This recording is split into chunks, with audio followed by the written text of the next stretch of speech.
keutamaan, tapi itu bisa merusak nilai-nilai syariat Islam. Kita mengejar-ngejar padilah dulu, keutamaan ngumpulin pahala dicek kosong, enggak ada dikit lah, jangan bilang kosong, kasihan nanti orang nggak pada ke masjid. Seperti itu tuh. Kemudian na'am, di sini ada kalimat na'am imwujidat. Na'am kalau bahasa kitanya iya. Bahasa Jawanya apa bahasa Jawanya itu ya? Nggih. Anggeh Pak Ustaz. Kita mau satu muslihin. Nggih. Ya bilang, "Siap Kiai muda." Ya bilang, "Ya Pak Kiai Romo Mbah muslihin." Anggeh. Tidak ada. Aduh, in wujidat, jika ya didapati berjamaah itu afdolu, maka itu lebih utama itu fi baitihi, di dalam rumahnya ya, afdolnya mah lebih utamanya perempuannya di rumahnya, seperti itu.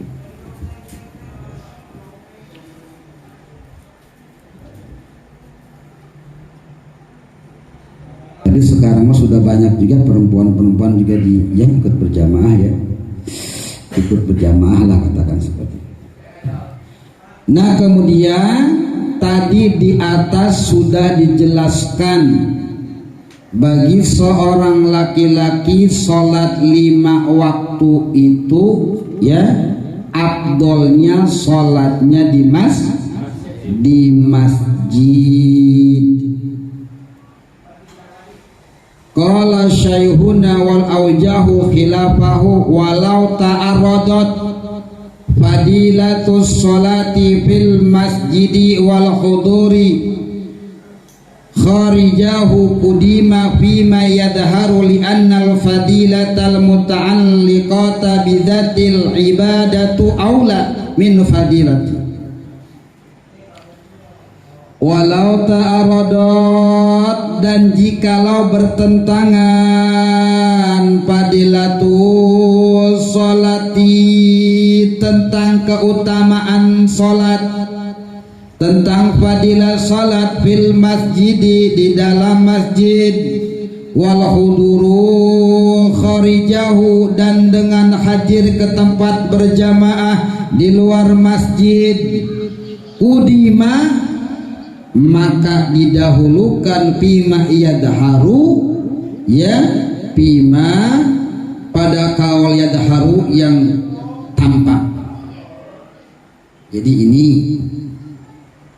ada 3 qadiyah nih, maka saya tulis sengaja supaya nggak keliru. Ini kadang-kadang suka terjadi di dalam diri kita. Jikalau bertentangan, berarti kan bertentangan itu bisa saja bertentangan hati kita, bertentangan tentang keutamaan sholat di masjid dengan hadir ke tempat berjamaah di luar masjid. Contohnya begini nih, si Salman umur berapa tahun sama? 4, tapi sudah rajin ke masjid kan, luar biasa. Bapaknya berapa tahun umurnya? Jangan pura-pura nggak tahu lah. Nah,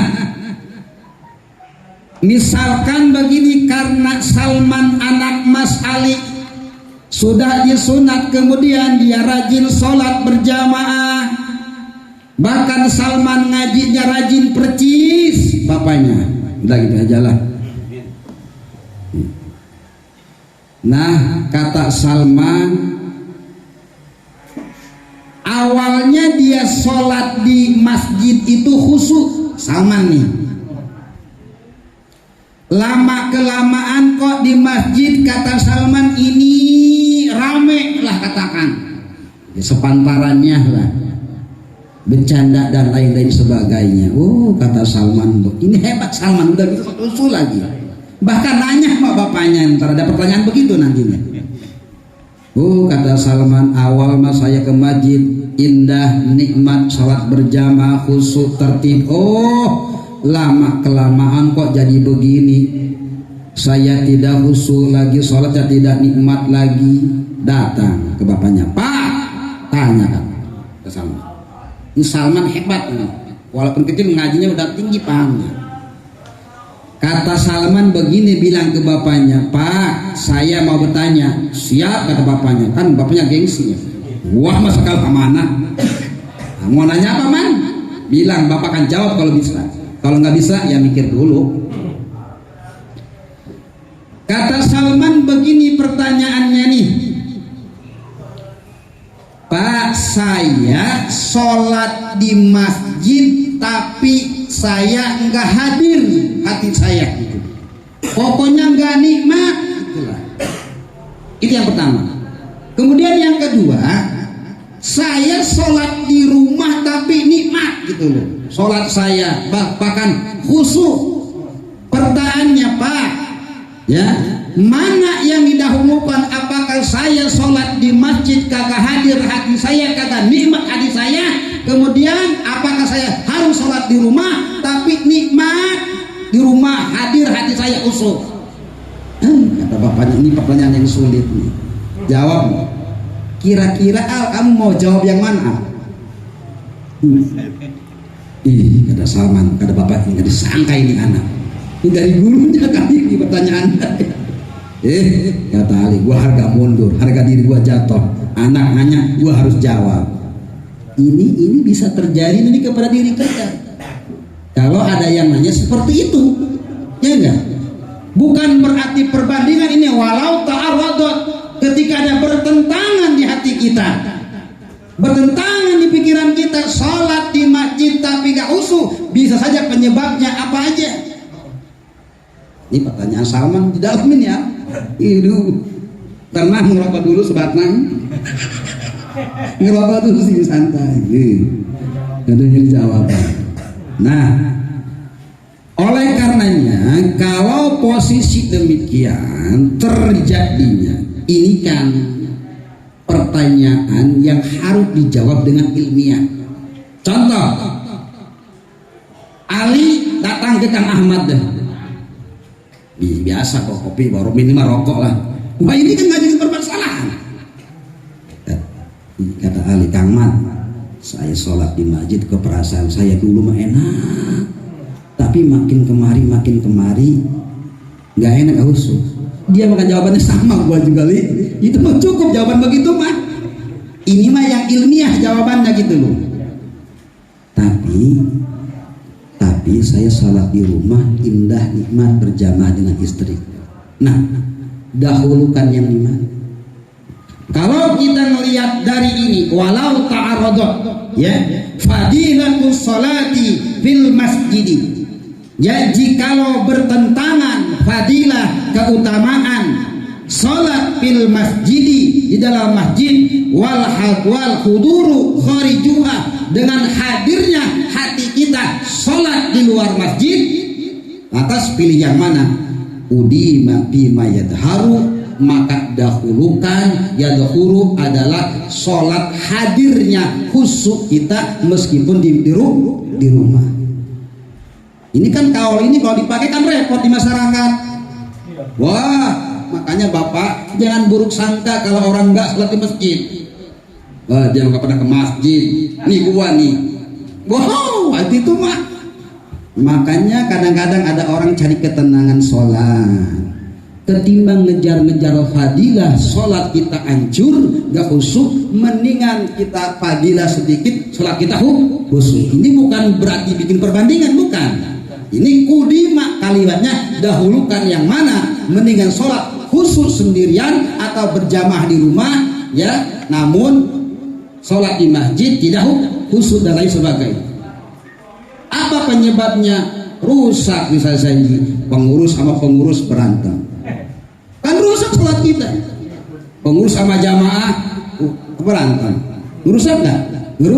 Rusak dan lain-lain sebagainya. Ini banyak di lingkungan kita. Makanya kita jangan memvonis kalau orang Gak ke masjid. Tapi ini makan rombongan di masjid gak khusus. Di rumah apalagi udah main ke masjid lah. Begitu, udah itu aja. Kalau ditegang aja kadang-kadang. Saya belain lagi udah. Ya daripada di rumah kagak khusus, mendingan di masjid. Wah, mendingan di masjid. Walaupun berantakan juga, bareng-bareng makan enak. Minimal nanti ayak dapat satu lah. Oh, bener kan? Ini kayak gua nih. Itu kan sombong lagi tuh. Ini kayak gua di rumah aja. Ini ngomongnya ini kayak gua lagi. Di rumah juga acak-acakan sholatnya. Jadi ini para alim ulama, ini menurut kalau Syekhuna di sini adalah Ibnu Hajar Al-Asqalani, luar biasa beliau. Makanya ini lagi permasalahannya mengenai bertentangan masalah hati. Kita ngejar-ngejar fadilah tapi bisa merusak zatnya, khususnya sholat, ya enggak? Mendingan kita sendiri walaupun fadilahnya sedikit tapi tidak merusak yang namanya zatnya, kekhususan sholat. Nah, kemudian lantas dari mana ini? Pak Ustadz, saya pengen tahu elatnya nih. Jangan pakai macam-macam di rumah aja. Nanti kalau begitu orang di rumah semua, bukan begitu. Li'annal fadilatul muta'alliqata bidzatil ibadatu aula minal fadilatil muta'alliqati bimakaniha. Oleh karenanya, karena sesungguhnya keutamaan atau fadilah al-muta'alliqati yang berkaitan bizatil ibadatu, dengan zatnya ibadah, dengan khususnya ibadah itu aula, lebih utama minal fadilatil muta'alliqati, daripada keutamaan yang berkaitan dengan bimakaniha, dengan tempatnya ibadah. Jadi bukan bikin perbandingan, bukan. Bagusan mana sholat di rumah ketimbang di masjid? Jawabannya bagusan di masjid. Jangan pakai fatwa, karena kalau dipakai sama kita kan bisa seuzon orang. Semua begitu. Masjid kosong. Makanya ada hati yang terkadang kita enakan di rumah sementara.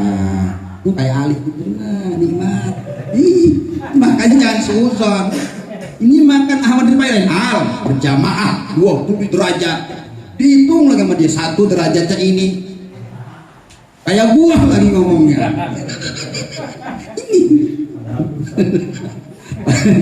Ini makan marah. Artinya ya ini kadang-kadang gini Pak, kita sholat kalau mau gitu ya, nikmat sendirian di keningan, nikmat itu.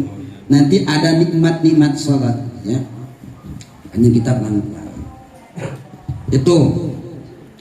Kemudian yang kedua, walau ta'aradat fadilatus sholati fil masjidi kudima bima yadharul li annal fadilatal mu'alaqatu bidatil ibadatu aw zamaniha.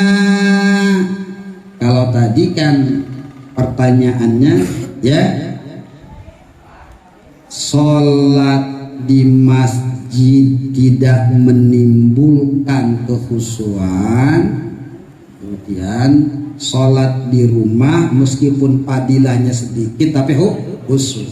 Jawabannya udima, dahulukan ya tentang kekhusyuan sholat meskipun keutamaannya sedikit. Sebab kalau menjadi persyaratan khusyuk itu bisa menjadi syaratnya sholat. Fadilah tidak menjadikan persyaratan saya sholat.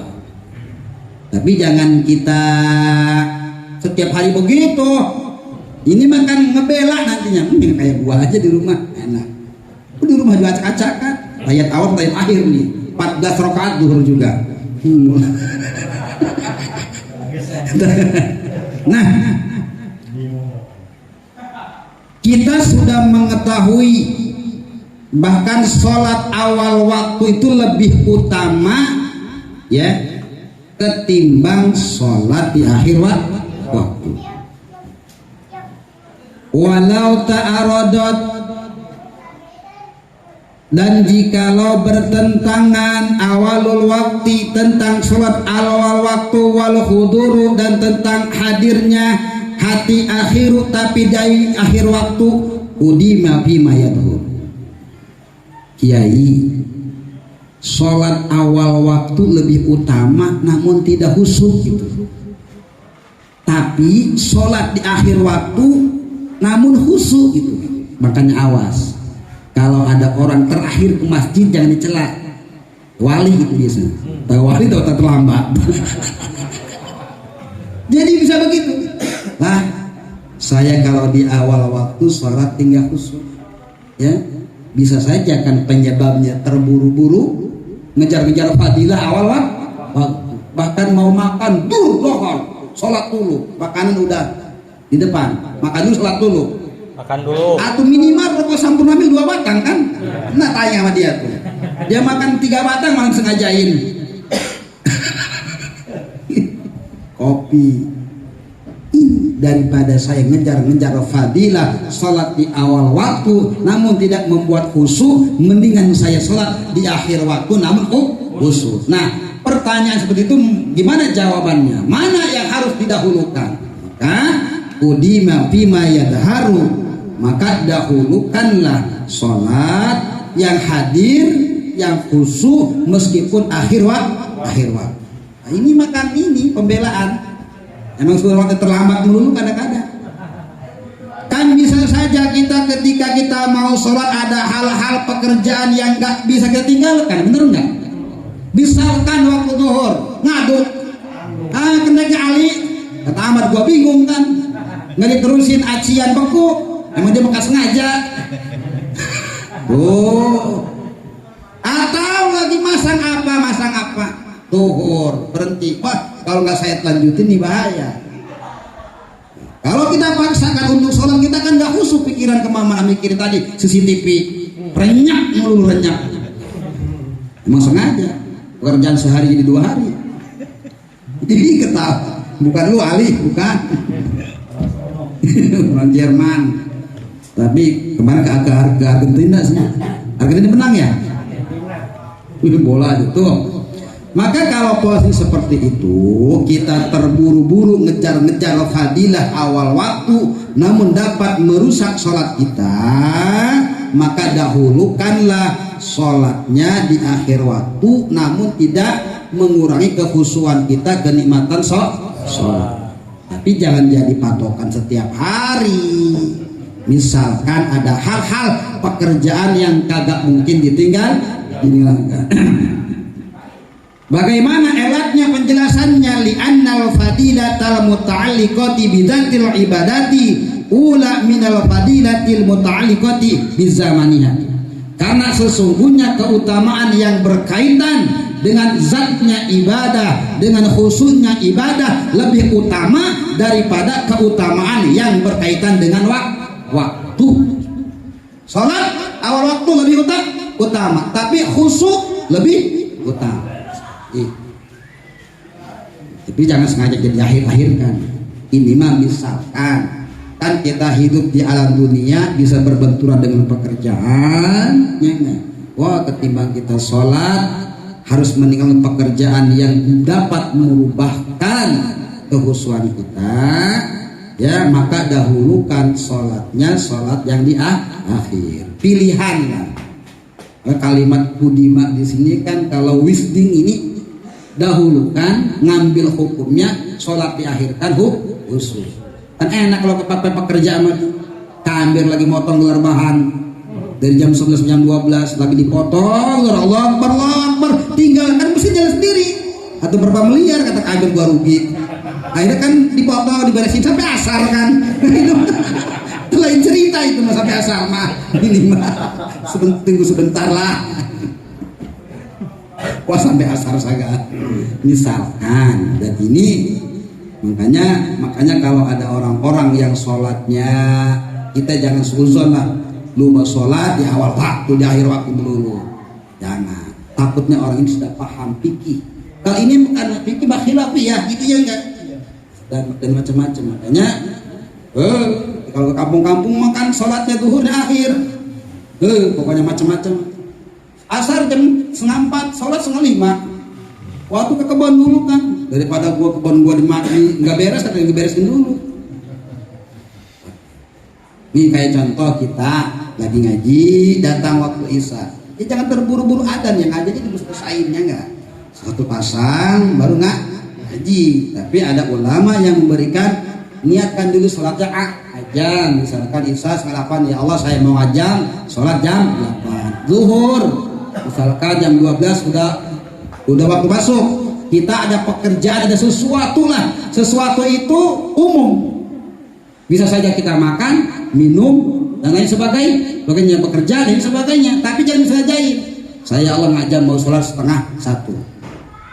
Kenapa? Takutnya kita nggak ada umur, kalau kita ngajam kita jatuhnya sudah melaksanakan sholat. Makanya ngajam dulu sholatnya tuh. Tuh jam 12 sholat 2:30 ngajam. Nah, ini kan kadang-kadang diberi keringanan oleh Nabi, oleh ulama, dipakai main-mainin, dipakai nggak beres nih, ngajam, pengumuman lagi dia di masjid, pengumuman karena tuh. Nah kemudian yang ketiga, walau ta'aradat fadilatu sholati fil masjidi aulal waqti qudima bima yanhar. Yang lebih bagus sholat itu kan di awal waktu dan di masjid. Beda dengan yang tadi. Yang lebih bagus kan sholat di awal waktu, kemudian mengerjakan sholatnya di masjid gitu. Itu lebih bagus. Namun bertolak belakang.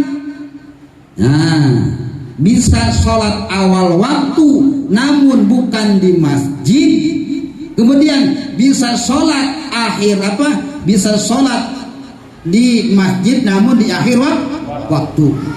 Paham apa maksudnya? Bisa sholat awal waktu namun bukan di masjid, bisa sholat awal waktu namun bukan di masjid. Katakanlah di kantor, Pak Ustadz, saya bisa sholat awal waktu tapi di kantor. Kalau di masjid, ya saya bisanya akhir waktu. Nah, yang mungkin tadi, kalau berbicara saya dahulukan yang mana tuh? Awal waktu di bukan masjid, akhir waktu di masjid. Maka jawabannya udima bima yadahulukanlah, artinya sholat awal waktu meskipun bukan di masjid. Kan enak kalau begitu, kantor masjidnya jauh. Ntar begitu kan umroh di hotel melulu.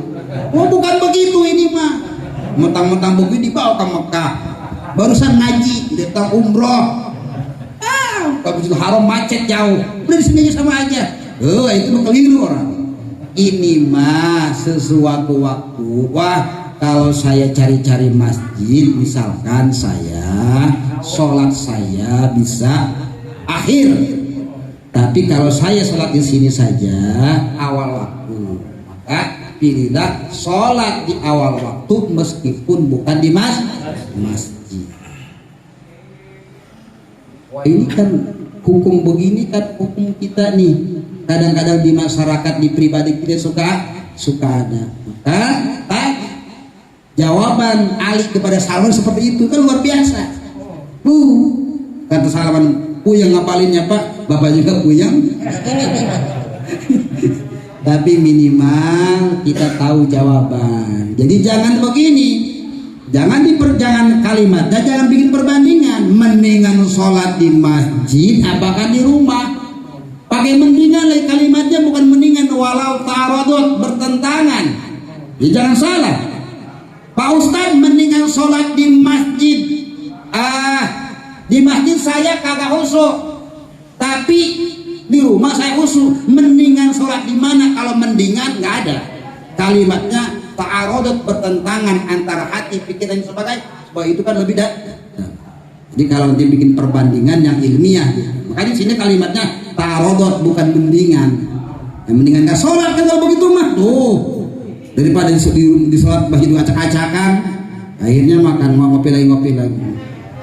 Ya, bapak-bapak yang hadir pada malam hari ini, hitung-hitung kita, mengoreksi diri kita lah. Ya, artinya kita ngaji di sini bukan berarti kita mematahkan satu dengan yang lainnya, bukan berarti menjagokan satu dengan lainnya. Artinya mudzakarah apabila terjadi dalam pribadi kita, lingkungan kita, tempat kita, ini seakan-akan memberikan jawaban untuk beribadah kepada Allah Subhanahu wa Ta'ala. Jadi kita punya jawaban. Oh, pertanyaan begini, jawabannya seperti ini. Makanya itulah hikmahnya ngaji.